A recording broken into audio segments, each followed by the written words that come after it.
Welcome to Mom Life Unfiltered. I'm your host, Rachel, and we have co-hosts Ju and Rachie. Hello. And we also have our second ever guest, Jamy. Super excited to have Jamy here today. This isn't necessarily my guess, but I do believe that Ju knows Jamy a little bit better than any of us. So if you want to speak to maybe how you guys became knowing each other. Yeah, I remember my husband came home and he came and he's like, babe, you have to take this spin class. You're going to love her energy, her music is on top. She even like have this spray for you to like let it go. You're like, it's just amazing. It's just, you have to do it. And I took her class and then I fell in love. I think I started going and bringing all the Brazilians. Yes. My Brazilian posse. Yeah, just was like, I felt like I was going to a nightclub 9:00 in the morning. So I'm so excited to have you here. Party on a bike. Thank you. I'm super blessed to be here. It's a great opportunity. But yeah, Joey came in and he did my class. And it's funny because he used to be an instructor too. So we kind of, connected on that. And I always love when men do my classes because so many people most men think that it's just a chick thing. Spinning is just for girls. Oh, yeah. Just like yoga too, by the way. So when the men come in and they're married, and they bring in their wives, then I know I've hooked them. They're like, that's it. They're in. Now it's like a family thing. We're changing all kinds of things in the household. But yeah, she brings such amazing energy as well. She's like always there with the phone, and it's like that Brazilian energy, which I have to go visit Brazil. Yes, please. It's a must, but I need a guide. So just hit you up on that. Yes, I call my phone. She's my spicy Brazilian with a little spice. The spicy. With a little spice. Well, I think all Brazilians, to some effect, have spice in them too. It's a flair. Just like Brazilian Latinas have spice in them. So I think, we connect there as well. But yeah, spinning is my absolute love. It was my first love. I say that all the time. I was a cheerleader in high school. So I was always pretty active and it got me out of a lot of trouble. Like most kids like to experiment with drugs and things like that during that time. And I didn't. Like cheerleading was my drug. That was my thing. And then when I went into college, I kind of really lost it because I wasn't going to be a professional cheerleader. I wasn't going to be on a scholarship or anything like that. I'm from Miami, so pretty competitive down there. So I just did aerobics and things of that nature, but I really found spinning after I had my son. I had just graduated, from university. I was a new teacher because I was a teacher for over 20-something years. And I was like, okay, I need to do something to lose this baby weight because I was walking my best friend's wedding in 3 weeks. Oh, gosh. And I saw this huge line outside the Bally's. It was Bally's back then. Back then. Woo, taking it back. Okay. 20-something years, 23 years ago to be exact. And it was this Argentinian man who was the instructor.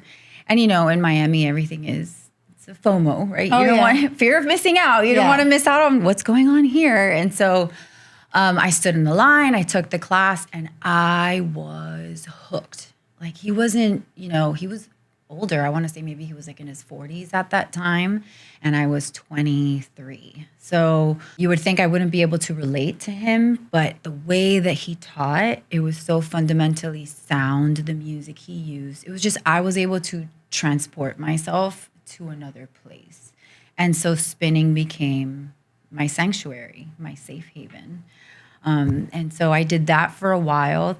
After every single one of my births, I would go back to spinning and Drop the baby weight.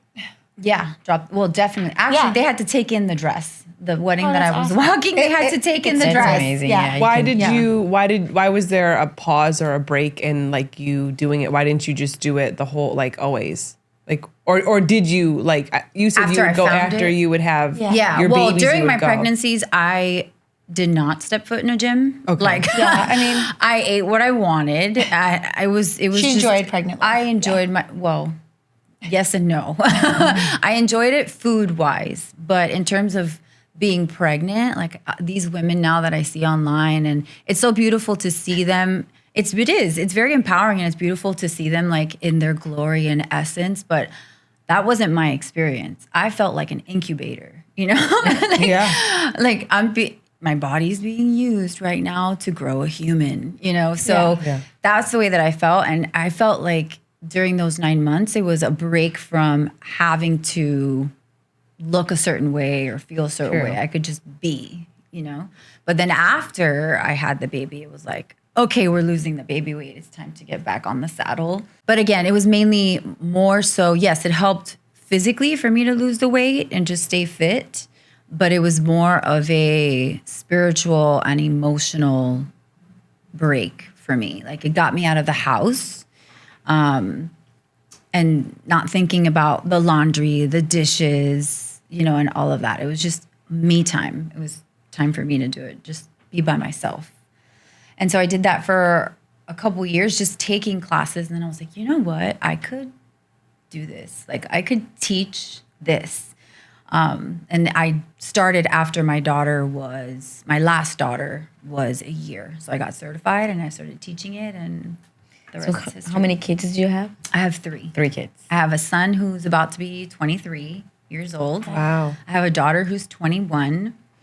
And then I have my 13-year-old. That's awesome. My spunky monkey, I call her. She's my spirit child. Oh. Wow. Yeah. So you had a lot of years, like that's quite a gap between the oldest and the youngest. So you've been doing this motherhood thing for 25 years now. Yes. The way that we describe it, and we joke, me and my husband, it's oops, oh shit, and oh, okay, we got this. So most people think that the last one was not planned, but it's the opposite. She's the only one that we actually planned to have. I was 32 when I finally gave birth to her, but I was trying to get my husband to have another kid at like 27, 28. But he was like, nope, we have a boy, we have a girl. That's it. We've got the perfect little unit. We fit in a booth at a restaurant. I mean, he threw everything at me in terms of trying not to have any more kids. But I kept telling him, I'm like, there is a divine purpose. Yeah, there was something that I could not explain. Because again, I didn't necessarily want to be an incubator again. I didn't necessarily want to go through the nausea and the pregnancy and the birth and losing weight. And again, I was in my 30s. So my husband was like, you're not a spring chicken anymore. Like, what if you don't lose the weight like you used to? You're in this fitness world and whatever. And I'm like, you're trying me?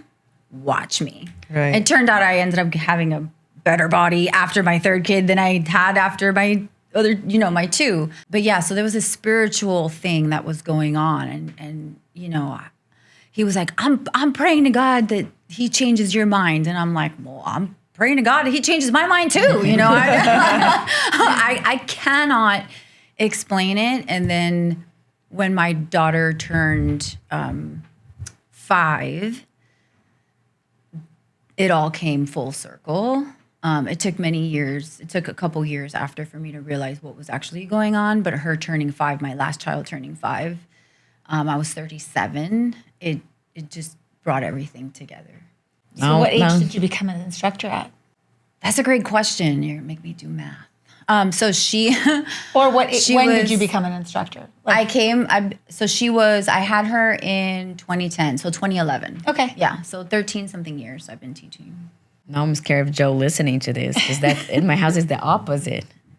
I give your husband a speech to Joe, and he gives yours because he wants another one so bad. Oh, really? And I was like, we have a boy and a girl, and I'm already not so young. And he's like, no. Yeah. I pray every night that you change your mind. Yeah, no, that wasn't my experience at all. No. And I did all the heavy lifting. My husband's great. I love him.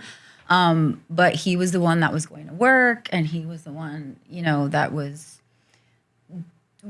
in our house. He's the chief financial officer, and I'm the chief family officer. Right. That's, we play that way. But yeah, so he felt that weight on his shoulders. And so my weight was the mommying and the house and all of that. Like, I'm the one that woke up to feed the kids. I'm the one that changed the diapers. I'm the one that, did all of that. He did not. Like, he started to pinch hit when the kids were like 3. Same. That's how my situation is. Like, until they're about 2 or 3 and off the boob or whatever, like, very much like I'm hands-on with everything, and then not until he can like throw them around and body slam them. Yeah. Then I notice that he starts to get his hands, I guess, dirty, but not really, So that's a similar. But so you sound like you have a lot like to you. And before we get like far into any one direction, so you initially said that you're from Miami. I am. Right. So I kind of want to, born and raised. How did you come to Tampa? Maybe if you're comfortable with this, a little bit of like what your childhood was like, and how you've become the woman that you are today. Everybody has like a journey, right? A path that they went on, and I just peel back the onion. So we know who you are. We know that we don't know who you are, but we know that spin is very important to you. Yeah. But before the spin and before the motherhood, who are you? What your childhood was like, how you ended up in Tampa. And then, just go from there into where you are today. Awesome. Okay. So, born and raised in Miami, Florida. Both me and my husband have very similar stories in that we're both first generation Cuban American. So our families left communism to start a better life. Both of our parents, both of our families were essentially teenagers when they came to this country. And had to learn English when they came to this country. They didn't all go to Miami first. Some were in New York, but they found their way to Miami. So both my husband and I are first generation Cuban American, Miami through and through. Both me and my husband as well come from divorced, broken home families. So my parents divorced when I was 3 years old. And my mom never remarried. Oh, wow. My father has remarried, so he's on his 3rd marriage. He had my half-sister with his 2nd marriage, and he doesn't have any children with his 3rd wife. So I grew up with my mom really being mom and dad, So she worked, she hustled, she got into the insurance industry. And so I would go to school. She would pick me up at 5 o'clock from aftercare, and then we would come home, and my escape, which ties into spinning, I think it all comes full circle, was to ride bike. I would ride my bike. My mom also doesn't know how to do any of those things. My mom doesn't know how to ride a bike. My mom has never skated. My mom doesn't know how to swim. My mom didn't do any of those things. She would work. We went to church. She came home. That's it. I was the opposite. I took a little bit more towards my dad's side, which she would tell me all the time. She's like, "You're just like your father." I'm like, okay. So I had to be out and about. I would climb trees. I was very much a tomboy. I would have calluses on my hands, monkey bars, you name it. I was a very active child. I had to be out doing things. And I always loved to compete with the boys. I was like, you ran that fast, I'm going to run just as fast, if not faster. Yeah, that was pretty much, growing up in Miami, became a cheerleader my middle school years, my 7th grade year. And it's funny because my mom was like, you are not doing that. You will not be a cheerleader. And I was like, but why not? Because she was like, no, you're going to do music. So I learned how to play the piano. Hated it. In middle school, I also played the flute. I was actually pretty good at that. I think it was because it was this very angelic sound to it, and I could get lost in it. I ended up being first chair, so I was pretty good. It was pretty decent, right? Yeah. That little competitive spirit in there. But then cheerleading, it's funny because my band teacher was the cheerleading coach. I don't believe in accidents. I think everything happens for a reason. So I don't think that was a coincidence. And it was the first year ever that they were hosting like a summer cheerleading camp because they were trying to recruit. So I coerced my mom to allow me to do this. And it was like 100 and something girls that were trying out for this camp. Well, I busted my ass And I made sure that I was in their face. And I wasn't the best. I couldn't I'm not even flexible by any means. So it's ironic that I'm a yoga teacher now. But I couldn't, do the high toe touches. I didn't know how to tumble. I knew I loved to dance. So I kind of gravitated towards that. But I just showed up and just showed my passion. And so I was one of 2 that got chosen to be on the team. And then I ended up being on the varsity team that first year. But I remember telling my mom when I was trying to coerce her to do this, it was orientation, 7th grade year. And the cheerleaders were doing their performance for the parents. And I came to my mom and I said, that's going to be me. I want to do that. And it's funny because that's the same thing that happened with spinning. When I was spinning and I was like, I can see myself doing that. That is going to be me. That's what you need to do for the podcast. You need to go back home. You need to look in the mirror. You need to watch your favorite podcast. That's going to be me because it's what it sounds like. It sounds like when you say something, you put your mind to it, and then that's what actually happens. Manifested. You manifested that. So that took me into high school. We were a pretty competitive team. So it kept me occupied. So summers, practices, I learned how to tumble. I learned how to do all kinds of things that I never in my life thought that I would actually do. At this point, there's no band because in high school, you cannot do both. Mm-hmm. So I was a cheerleader, had my high school sweetheart. He was a football player. So it was like, the American dream. Yeah. The cheerleader and the football player. Exactly. How cliche. And I'm not worried about my husband hearing this at all. But I was going to say, you didn't say my first boyfriend and husband, yes. so that must not be the same. Yeah. No, my high school sweetheart is not my husband. Although at the time I thought I was going to marry him. Right. But he was just the right person at the right time. His temperament, just the way that he blended in with our family. My mom loved him. It was like the son that she never had. It was easy. It was easy. And the reason why I say that it was the perfect timing is because at that time is when I stopped talking to my dad, who was a cop at the time. He was a police officer. And so I would go visit my dad on the weekends. And he would pick me up at 5 on Friday, but he would drop me off on Sunday by noon. So it was like a pop-in. Yeah. Mm-hmm. And I know now, but I didn't know then, that my dad was dealing with his own demons. He became a police officer relatively late for becoming a police officer. He was 27, 28 years old throughout his second marriage and kind of let his freak fly, or he was going through his own things. Mm-hmm. Did he maintain a good relationship with your mom? Not really. It was cordial. Cordial, okay. It wasn't like they would talk crap about each other. My mom was always very mindful of that. She knew that I had this deep love and need for my dad. As all children, do. That's hard. Girls and their dads. Yeah, I was going to say, especially being a girl. Yeah. That's Mm-hmm. Yeah, but my dad wasn't emotionally available. Yeah. The empathy, the compassion was not there. He didn't know how to do it. Yeah. And he only had a brother. And his relationship with his mom was a little dicey. So all of those things were playing in the mix. Again, I didn't know this then because I was just a kid, but there's a lot that has happened in the last 25-something years that I've learned about my dad. So now I see him more in a compassionate light, and I've forgiven him for what he wasn't able What he lacked. What he wasn't able to give me. And that takes maturity, and that takes, like you said, 25 years. Everybody goes through their own thing, and not until you go through things are you able to kind of sit back and reflect and then be like, okay, that makes sense now. Yeah.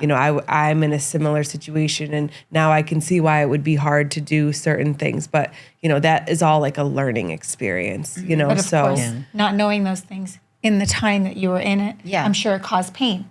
Oh, and excruciating. And in the situation that you were in, I'm sure the fact that, you have two parents that aren't living together, you're in one household, going to another household, you can't express to your mom because you don't want her to know your pain. And you can't even talk to your dad because he's not there with you, empathetically. Well, I did express my pain to my mom. So she was pretty good at Okay. about that.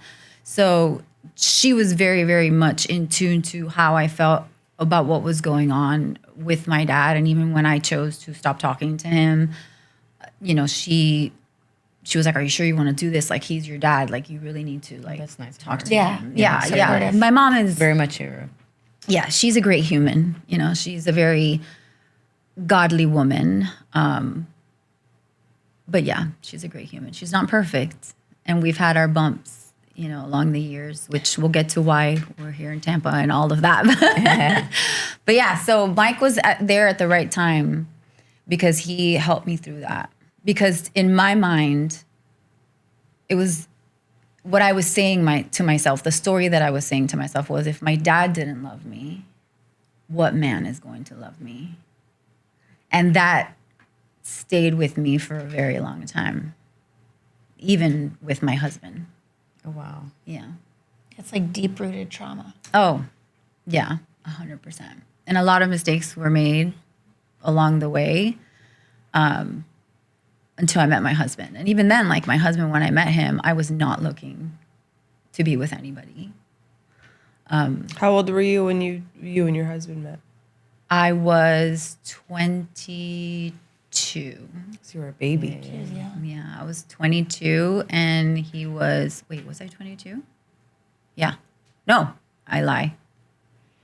Yes, I was 22. I was 22, he was 24. That's right, because I was 23 when I had Matthew and he was 25. And how did you meet your husband? So, deep stuff. Deep stuff. So I met my husband at a barbecue that I did not want to go to. I love that. Actually, that wedding that I was walking, that I told you about, that I was trying to lose all the weight for, it was my best friend's wedding. And he is a guy. His name is Juan. And the irony of this is, and again, I don't believe in coincidences, this friend, Juani, was my husband's childhood friend. Like my husband has a core group of friends that he went to elementary school and high school with. And it's a very tight knit, it's about 6 or 7 men. And I met those men in college when we were dancing salsa. We were doing ruedas. Wow. In Miami, you would go to the clubs and compete. And so I wasn't cheerleading at that time. So I was like, I need to do something. I need to compete. I need that rush. I need to compete. I need to use my dancing skills. I need to let it out. Again, trying to find healthy escapes, right? So, yeah, so I dove into that. And Juani was my dancing partner. And he ended up becoming the brother that I never had. So he was having this barbecue on a Sunday. I had just come back from church and I was at a very, very low point in my life. And I did not want to go to this barbecue. And he's like, come on, it'll get you out of the house. You know, you can come and have a good time. Everybody there knows you. And I go, that's the point. Everybody there knows me. They know what's going on with me. And again, being able to, I couldn't articulate it back then, but I can articulate it now. It was shame. I was full of shame. I was embarrassed. Of course, it's traumatic. Like, you know, when parents get divorced too, it takes a toll on the children, and they're stuck in the middle, and they don't have any way of repairing anything, and they don't know what's going on, and they know that sometimes as a child you think, is it me? Am I the reason? Yeah. You know, you don't know what to think. It's traumatic. And I'm sure you were feeling like all this weight on you. Oh, it was a huge weight. But the reason why it was a huge weight, it wasn't just because of all of that. It was because I was pregnant when I met my husband. Okay. Wow. So I didn't want to. Yeah, you were doing the math. I and didn't. You're like, well, no, because when you first had said something, you had said that when you were going to do when you were going to lose the weight for your friend's wedding, I thought it was because you had just had a baby. And so that's why you had the weight to lose. So then I was trying to connect the dots of, okay, well then she hadn't met. Right. So I was trying, but I didn't want to, I'm not obviously going to be like, oh, this doesn't make sense, but this doesn't. So if you want to, so now. Did you know you were pregnant? 100%. Okay, so you had all this. I was 4.5 months pregnant when I met my husband. Okay. And, you know, your first pregnancy. How did I find out I was pregnant? Yes. The day I graduated from the university. Oh my gosh.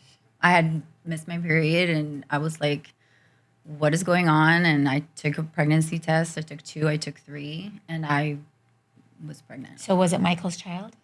No, No. Michael was long gone. Okay. Oh, no, not Michael, but she hadn't met the new one yet. Right. Okay. Right? So I hadn't met my husband. Well, that's Okay. why I'm asking. Oh, Because if she it didn't was the bring ex, Michael I up. see, So I okay, said, okay. was it Michael? Because I didn't hear about the breakup. So Yeah. No, I was Okay. in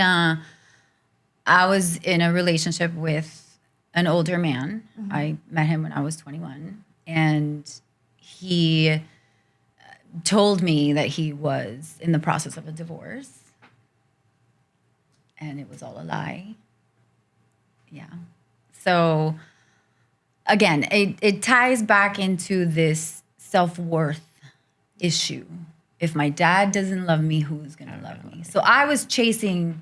you were chasing that love. Yeah, from your I dad. wanted love, protection. I wanted the that- acceptance. yes. I wanted the protection, the safety. I wanted somebody to take care of me. So who better than a man that's Yeah. 15 years my senior?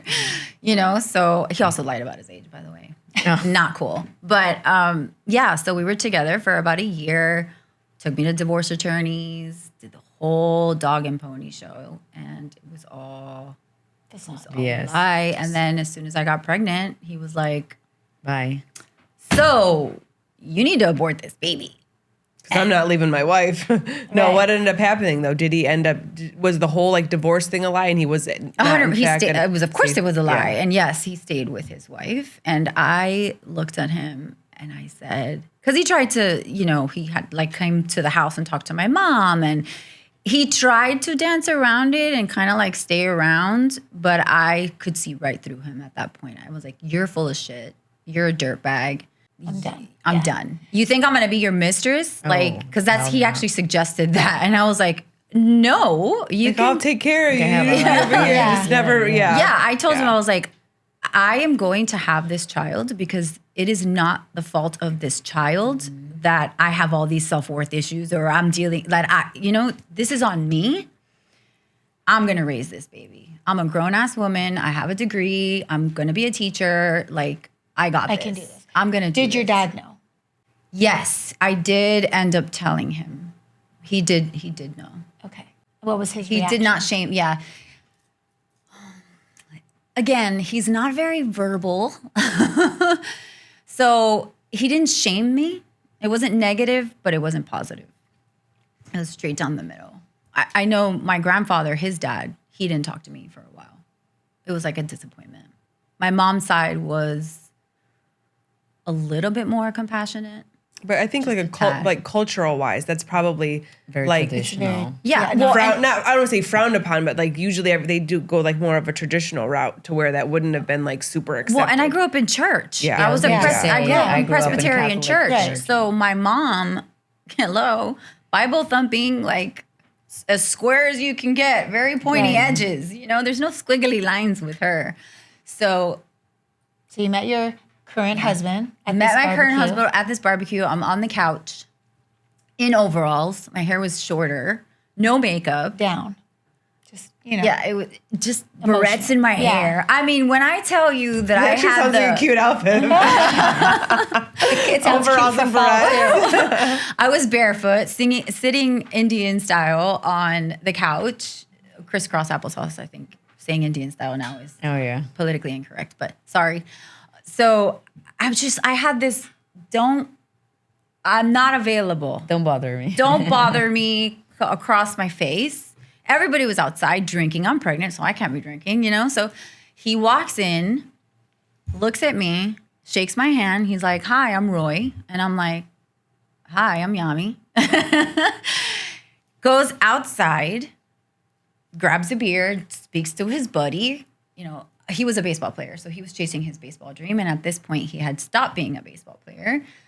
So he was in the process of figuring out his life. And it was his birthday, actually, at that barbecue. And so he was just reuniting with his friends because he was in Indianapolis, Georgia, all these places. So he was just reconnecting with his Miami boys. Was he Latin? Yeah, my husband and I, Okay. same Okay. story. Yeah. Yeah, same Background. stories. So he goes outside and he grabs a beer with his friend or whatever. And I come to find out later that he asked his friend, "Hey, who's the girl inside? There's a cute girl in the girl in the overalls overalls. inside that says, her eyebrows say, don't fucking talk to me, but she's really cute, so. And he says, Marco is his name. He says, oh, that's Yami. She like dances with us. She's been around for a while, you know, whatever. He's like, but, bro, no te mete con eso. She's pregnant. He said that? He outed me. Oh my gosh. Who does that? I didn't know this till years later. Oh my God. After we wow. were already married, and I think Samantha was born. That's my second child. I didn't know this. And then later I confronted him. I was like, you dick. I was like, Why would you tell outed me? Yeah. Yeah. And he's like, well, he's my priority. Boys will be boys, you know? So what is the expression? Bros before hoes. Bros before hoes, Yes. yeah. So that's what that Yeah, was. but that, you know what? I love this story because that really speaks to like your husband's character. That Yeah. if he did know that from the beginning and then still like, Yes. you know, went for you. And that's why I tell That's it. a really admirable quality for That's your why I husband tell to it. have. That's why I tell it. Because he is an amazing man. He's an amazing human and an amazing soul. And again, not available. Like, You weren't feeling it. You were No. pregnant. You're in Who- this mess. You're just yeah. You're trying to figure out how to get out of it. Yeah, and he had just finished playing baseball. Like at the prime of his life, good-looking man. Like, why are you gonna get yourself complicated with a woman who has baggage, right? Yeah, that's But what that's they how. call. So it is baggage, but that's like part of probably like the old or like the little girl Amy like talking to yourself like baggage. Yeah. Like now, if you look at it like who you are today, that voice wouldn't say the same thing to you. Oh no, 100%. You know. No. So, but I know what you're saying as Yeah. far as like the baggage. Yeah, but that was my mindset at the Yeah, time. at the I'm time. You felt like a damaged responsibility. good. Yes. Yeah, right? Yeah. Again, who's going to love me? if Right. Daddy doesn't love But me. that all goes back to that Yeah, trauma. it always goes back to that. So he comes back inside, starts flirting with me. I'm like, what signals am I giving off here? And I'm a Libra, so I'm naturally flirtatious. So I'm like, tone down the Libra-isms, you know? Like, but he just kept talking to me. And then he kept chipping away at me. And then we ended up outside talking. And here's the cool part, right? We got deep because I don't do surface level conversations, as you can tell, ladies. I'm like, you know what? I wear my heart on my sleeve. You're going to know who I am from the get. I'm as authentic and as genuine as it gets. I will give you the shirt off my back. If you do not accept that, then okay. So be it. Yeah. So be it. But I am who I am. So I was testing him. So we were talking about church, religion, family, found a lot of commonalities. And he slides in and he's like, so do you live on your own? Like you told me you're a teacher. So do you live on your own? I'm like, yeah, I'm moving into a 2-bedroom apartment. And I'm super excited about it. And he's like, 2-bedroom, huh? Look how clever this man is. Because he was testing me too. Mind you, he already knew that I was already pregnant. knew. Yeah. So he says, so you're 2-bedroom. So do you have a roommate? No, And he had just moved here. And in that moment, well, yeah, he Moved was back. back at home. Right. He He didn't just have moved a back. dime Right. to his name. He's like, so do you have a roommate? And in that moment, I said to myself, I could either tell him the truth and see what he does, or I can lie my ass off. And I'm like, Yami, you've gone through so much shit. Just put your heart on your sleeve and be you. Tell him the truth. And so I did. And I said, no, actually, that room is for my son. And he says, you have a son? Still playing. He's still playing it off. He's like, so you have a son? And I said, no, I will have a son. I'm actually 4.5 months pregnant right now. And he looks at me and he goes, oh, really? So where's the common question? Where's the dad? Is the dad in the picture? Like, should I be worried? You know? And I'm like, no, you don't have to worry about the dad. Sperm donor, you can call him, but you won't ever need to worry about him. He's like, cool. Asked for my phone number, and I said, listen, if you got my phone number, like we had a great conversation. I understand if you need time to process everything that happened here tonight. if you're gonna wait like 3 days to talk to me, like you already know the waste your truth. time. I don't have Yeah. time for this. Like I'm gonna be a mom, you know? And he's like, I'll go take you for coffee right now if you want. And I was like, no, that's okay. I have to go to work tomorrow. Because this was a Sunday, so I had to go. I was a teacher. Yeah. So he's like, how about Tuesday? Well, Tuesday was 9/11. Oh my gosh. So he cancels on me. Because, you know, he thought the world was ending. Right. Like everyone And else. he had a half brother at home that was younger than him, that he was freaking out. And his mom was like, oh, but you have to take care of your brother. And all that. So he didn't go. But I saw it as he was brushing me off. Like he actually processed everything. So I'm calling Juani, the barbecue girl. Motherfucker. Your friend. And he's like, Yami, the world is coming to an end. We just got hit by freaking terrorists. Like, give him some time. yeah. And I'm like, no, this is a sign. He was, whatever. Point is, we didn't talk that night. He calls me on Wednesday. Well, I was going to church that Wednesday at night. So again, I tested him. I was like, listen, I'm going to church. He's like, where's your church? And I said, I gave him the address. And it turned out that it was like 10 minutes away from his house. He's like, cool, I'll meet you there. It's like, what? So my cousin and I used to go to the same church, and I would tell her, I'm like, oh my God, Christy, he said he's coming. She's like, do you think he's actually going to show up? I'm like, I don't know, let's save him a seat just in case. Sure enough, he sat in the middle between me and Christy. And then after we went to Denny's, kept talking, and I told him more about the biological Yeah. father. And yeah, so he ended up officially adopting Matthew when Samantha was a baby. So Matthew was about 1.5 years. That's awesome. So you guys had a child pretty quickly after you had your Oops. first. Oh shit. And I got then- this covered.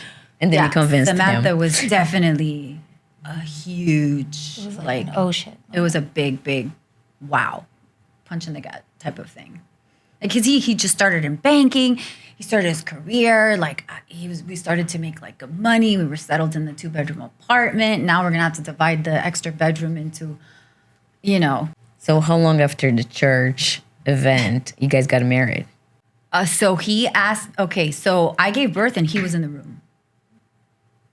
But Matthew took my maiden last name. He didn't give, you know, but he was there. So we met in September. I gave birth in January. So September, October, November, December. Matthew was born January 5th. So really, we only knew each other for about 3 months. Wow. And he was there in the delivery helping me push. That's Saw amazing. Matthew come out. I mean, Everything. This It's- man it's could have been, the- I'm it's the- running for the hills. Yeah. But he didn't. But he hadn't asked me to marry him at that point. We were just boyfriend and girlfriend. We weren't living together. You know, I was in the apartment alone with Matthew, and he would come and he would help, and we'd eat dinner together, but he would go back to his house. And he asked me to marry him 3 months after that. So we only knew each other for 6 months. He asked me to that's marry cool. him, and he said, listen, I'm ready to go.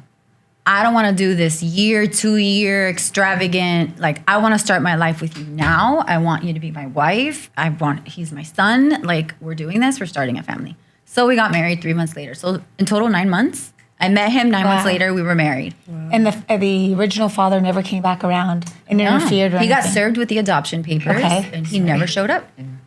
Wow. He had the opportunity to show up, and he didn't. The judge literally sanctioned that in less than 5 minutes. He was like, Mr. Murrow, are you sure that you want to accept responsibility and this boy is your son? My husband was teary-eyed, and he says, that is my son. That's my son. Aw, He was there. That's beautiful. Yeah. that is. Love that. And you guys are still together today. Oh, yes, we've gone through a lot. Yeah, we've gone through a lot. A lot. Almost got divorced. 37, remember? I'm trying to bring it back full circle. So Caroline was 5. I was around 37. And that's going to lead into how we moved here. But yeah, we were married for about 10 years at that point, or 13 years, I can't remember. And the way that we describe it is we were going through the business of marriage. You know, you kind of get into like this rhythm when you're in a marriage where it's like, did you pick up the laundry? Did you do the dishes? Did you do the laundry? Yeah. Did you pick up the kids? Are we going to the baseball game? Gymnastics, the business of marriage. and you don't have time really to connect. So we were slowly but surely growing apart. And I thought that I wasn't in love with him. I thought that, you know, he was too controlling, or because it was like little things. Like if I wanted to wear dark nail polish, he was like, I don't like that. If I didn't want to go blonde and I wanted to be my natural hair color, which is more brown, he'd be like, I like blondes. If I wanted to go short, like little things, right? Yeah. But those were things adding up to you. To me, but it was more than that. I was harboring a lot of resentment because the whole emotional, mental load of parenting was on me. Like there was just a lot of little things. I was still very, very insecure. I still had the worthiness issues underlying. And there was something more going on that I didn't realize until we got separated. So we got separated. I was on the verge of a nervous breakdown. I was drinking heavily to cope. We were both drinking heavily. And my 30s, I describe them as my dirty 30s because I would, you know, alcohol is everywhere. So, and it's really big in the mommy culture of, you know, you need a mommy. Mom needs a wine timeout. Mommy needs wine to unwind, all of that. So I dove headfirst in there. And since I didn't really get to live my 20s like everybody else. You're having babies. Yeah. You know, my kids were a little older, and so it's easier to find babysitting and all of that. So we went out and we partied like flipping rock stars. We did the clubs in our 30s. Like we did all of it. But we were putting a Band-Aid on a deeper issue, which was us. We were not connected to each other. So we would find friends that drank just like we did. We would go on cruises, but they were boozy cruises. You know, anything with alcohol. Alcohol was escape everywhere. It was my escape. It was your sanctuary. Well, no, my sanctuary was still spinning. So you were still spinning and drinking.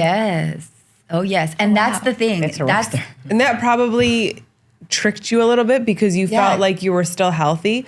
So like you could probably talk yourself out of your unhealthy lifestyle with drinking and kind of like make yourself feel better about it by saying, oh, well, I'm a spin instructor. And most people that saw you on the outside, you probably appeared to have it all together. You're a spin instructor. No one's going to look at her like, oh, she's an alcoholic spin instructor. Right. They're just going to look at, she's in great shape. She looks like this. And the fact that she could presents herself. Yeah. You could teach the class. The fact that you could just teach it was enough for you mentally to be like, I'm good. Well, I taught a lot of classes hungover and do not recommend that. That is horrible. Like when I see I can tell when my members are hungover, and I'm just like, you're gonna want to hydrate a little extra, you know, like don't do everything I do on the bike today. Just take it easy. Like it's horrible.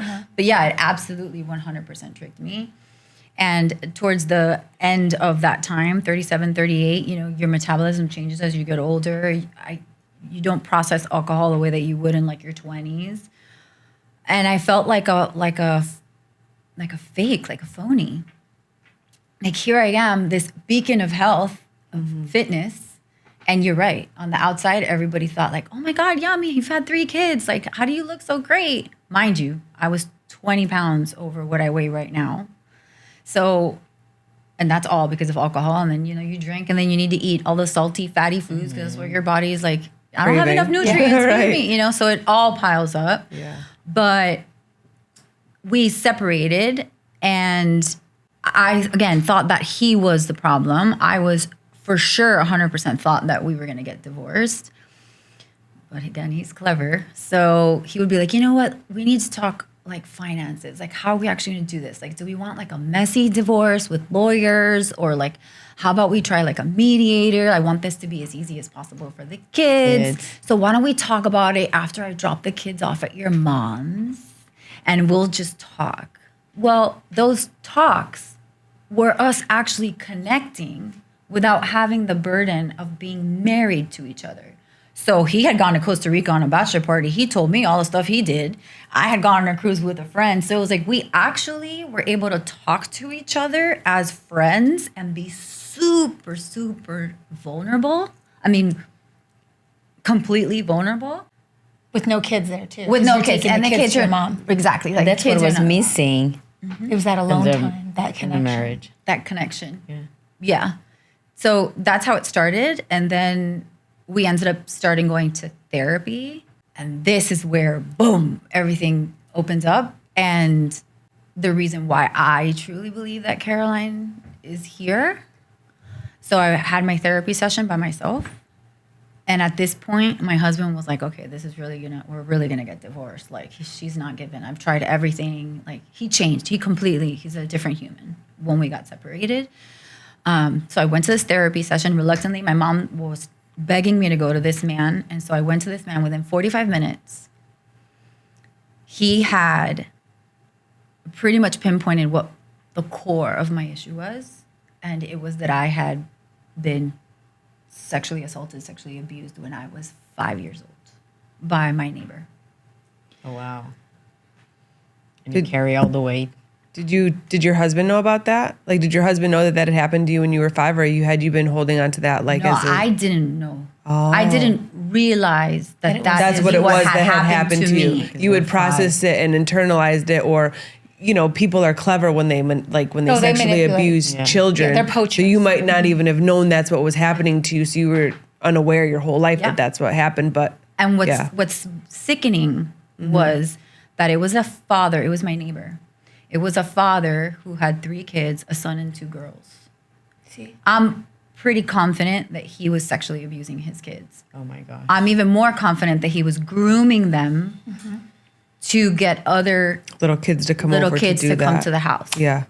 And not to cut you off, bless you. Like, that's a lot to go through. But I don't even know if you're familiar with the Menendez brothers right now. Oh, 100%. On Netflix. This is exactly what their father, allegedly, this is what their father did to them. That was a heavy show. It's a very Yeah. heavy show, but it's very important to bring awareness to this because it happens right under our noses every single day. And, we spoke about this on one of our podcasts. It's horrible. And kids don't speak up. You held this with you your entire life. And you never, maybe at the time, you never processed it and you never knew what it was. Yeah. But now looking back, that did affect you so much. Yeah. Well, my mom recalls me telling her, Bits and pieces. she was in the shower and I was like, Mommy, what is that? And I pointed at her private areas and she was like, she gave me the technical Right. term. And she's like, why? And I'm like, oh, because Carl doesn't have one of those. That's the father that lived next wow. door. And she was like, what? How do you know? Yeah. But again, you're 5. She's thinking you're just being like a curious. She thought maybe I child. saw him in the bathroom or something. or whatever. Right. Yeah. Well, his daughter, Brenda, would hang out with me all the time. And so the grooming, again, what he was doing to his kids, Bringing. just so pervasive. And so there was an incident with her in the shower. Like, from what I can remember in my therapy sessions, I'm in the tub, she's on the toilet watching me and just telling me to do things that I shouldn't be doing at 5. And so Was she your age? she or was a she little older? bit older than me. I want to say maybe she was about 7 and I was 5. But you had never spoken about all of these, I guess, interactions until this counseling session. Correct. Okay, so you are how old when this counseling 37. session? So you're 37 years old in a counseling session with this man, and somehow this is uncovered. So what? Within 45 minutes. He's amazing. He's amazing. So I was gonna what? say that. Yeah. So I'm sure you can very vividly remember this counseling session and leaving that counseling session. So what was that like for you, and what did you do? Did you go in the car and just sob after? So What he- happened? So he warned me, therapist. He warned me and he said, your subconscious is completely wide open right now. You have a huge wound that is going to be very hard for you to process. There's going to be a lot of tears. You're going to feel every emotion on the face of the planet. You're going to feel emotionally exhausted. Just know that this is normal. So I was already crying in my therapy session. I'm there thinking that I'm just there to talk about my husband, that I hate my husband, I'm getting a divorce. And I realized in that moment that it wasn't my husband, it was me. I was dealing with, or not dealing, I It's coming to fruition. Yeah. This happened to me when I was younger. Now I have to accept it and deal with it, and I feel lost. Like, where do I start? And everything that happened to me leading up to meeting my husband was because of what happened. Because when you're sexually assaulted, when you've gone through any type of abuse, trauma at a young age, it changes the chemistry in your brain. So the way that you act, the decisions that you make are different.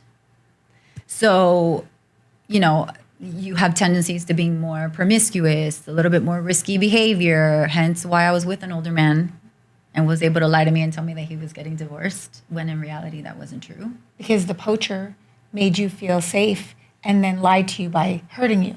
So it's those patterns that build up, but you don't see it because you're already in the pattern. Yeah. And it's again, your subconscious is so powerful. And so it tries to keep you safe. It's like, okay, we know this. This is chaos. We know this. We feel comfortable here. So we're just going to stay here. And yeah, so I went home and I was crying profusely. I called my husband, who was watching the kids at the time. And I said, I need to talk to you. Again, we're separated. Yeah. He's like we're getting divorced, like path. Yeah. So he had a date that day. And he's like, I'm sorry, I have plans. And I'm like, you don't understand. Like, I need to talk to you. right Like, now. something really big just happened today. I really need to talk to you. He was like, I'm sorry. I have plans. Bitch. Well, my uncle is getting married, I think like a week later, and he didn't go to the wedding. And I was calling him the entire time. He was still with the I have plans person, who now I'm deeming as a threat. I'm like, oh, this lady is like in the real estate business like him. Like, my biggest fears are coming to fruition right now. Like, this idea of a perfect woman that I thought my husband should be with is actually happening, but he needs to know the truth. Well, long short of it is, we ended up talking. I told him what happened. He started going to therapy sessions with me. He was able to deal with some unresolved trauma from his childhood. And that was what brought us together. So we actually say that we've actually been married 12 years. Because the first, After the or 13 or whatever, or like Therapy. the first business of marriage. But yeah. So that's how, but it's still like, how did you come to Tampa? So sorry. So that happened when I was 37. You know, we got back together, started putting our life together, whatever, blah, blah. 2020 hits. And we always wanted to move to Tampa because we have extended family that lives here. So we would bring the kids up here every spring break and go to all the spring training games. We're a baseball family. So it was a good way to get out of Miami. And we always had that plan, but we were waiting for the kids to get out of school. And my son was a senior at the time. He was going to graduate. My daughter was a junior, and Caroline was little. What happened was, excuse me, because we tend to repeat patterns, right? Somehow things always end up coming full circle. Essentially, the relationship that I had with my father is the same relationship that my husband was having with Samantha.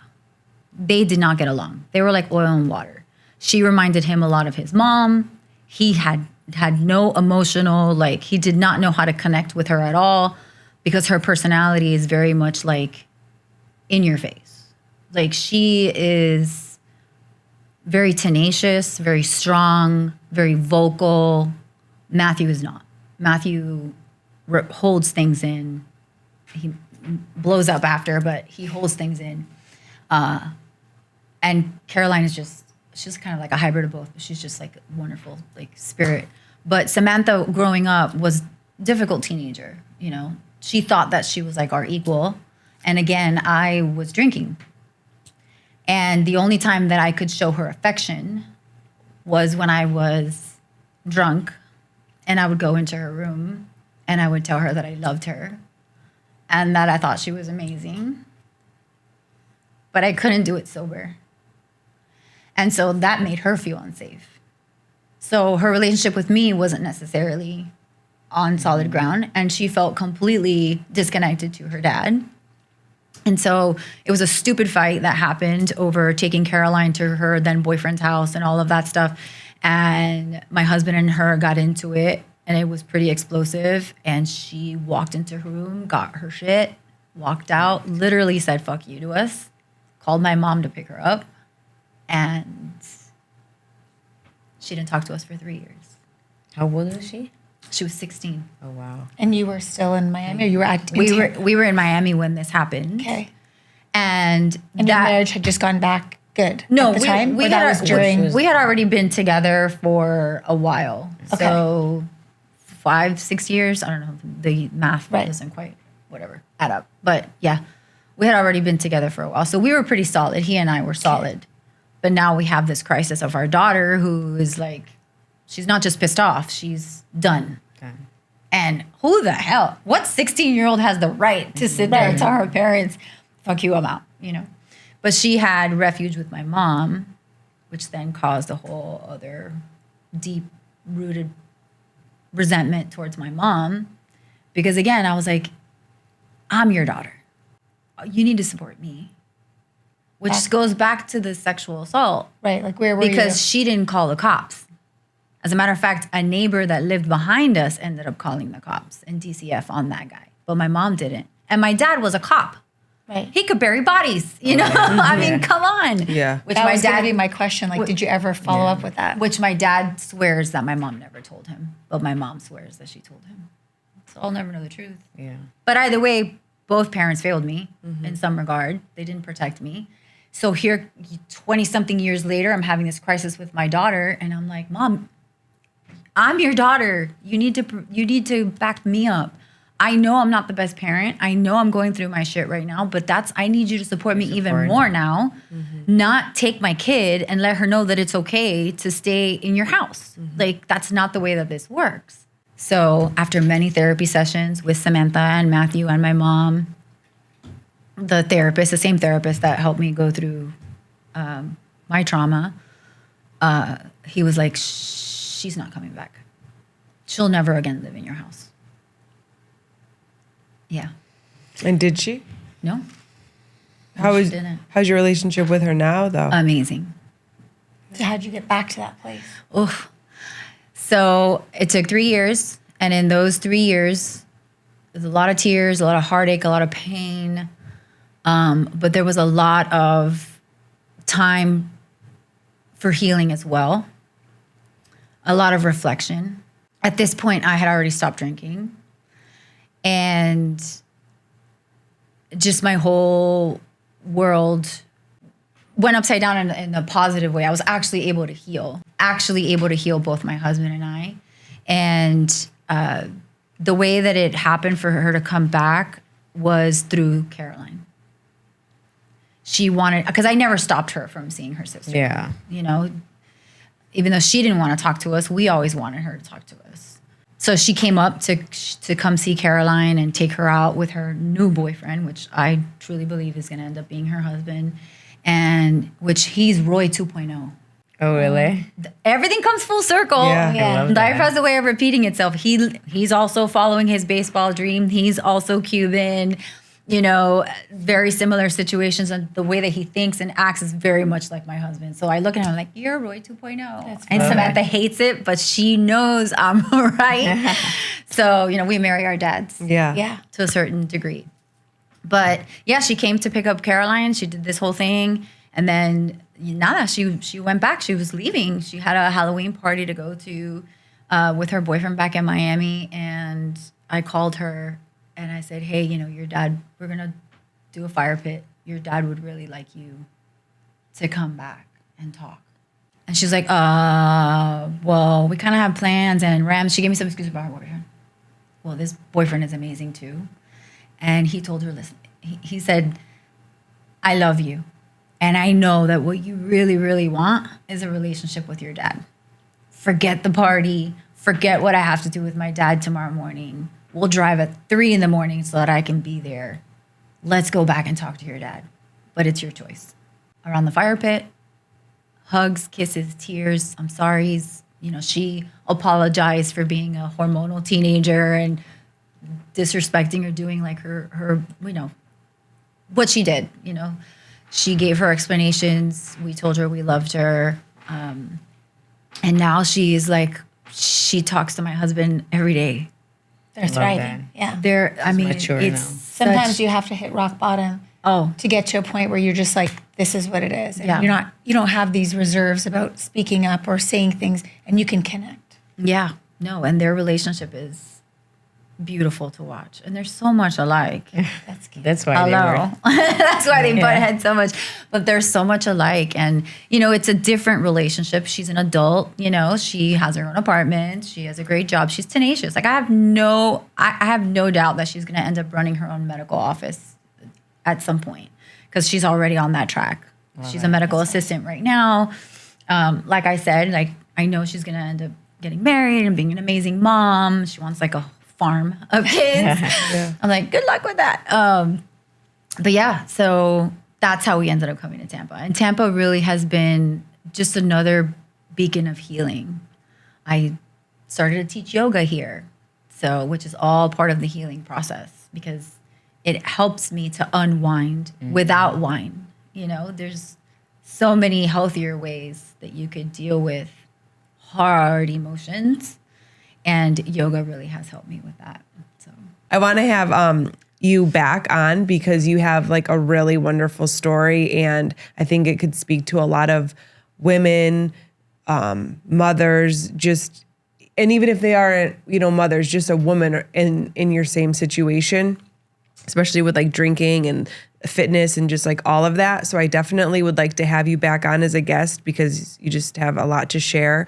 And I don't want to cut any of your stories short or only get like a small portion of them because I think they're, really important and to listen to in their entirety. I think we're going to finish up today, but I appreciate you coming on. of course. A lot of things that you said, I didn't want to interrupt you or Yeah, like me speak too. on them, but so much of what you said, like I would love to have more conversation around. Thank you for coming on. Thank you. Thank you, everybody. We will have another episode on Mom Life Unfiltered, but today, just thanks again for coming on and, hope to have you back soon. It's my pleasure. My blessing. Thank you so much.